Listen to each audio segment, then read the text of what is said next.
2029లో మళ్ళీ మాకే ఇస్తారు. కాకపోతే ఆ ఎల్లా సిద్దిపేట నుంచి ఎమ్మెల్యేని గెలిపించండి.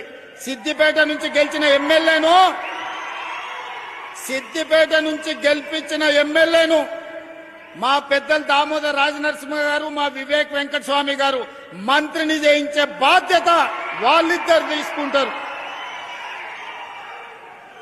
2029 ఎన్నికలలో సిద్దిపేటలో గెలిచే ఎమ్మెల్యేను వాళ్ళిద్దరు మంత్రిని చేసే బాధ్యత తీసుకుంటారు. ఈ వేదిక మీద నుంచి నేను మీకు మాట ఇస్తున్నా.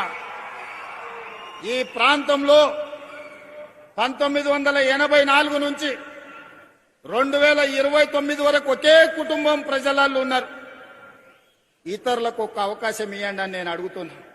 చూడండి, మార్పు చేసి చూడండి, మంచి జరుగుద్దో లేదో చూడండి.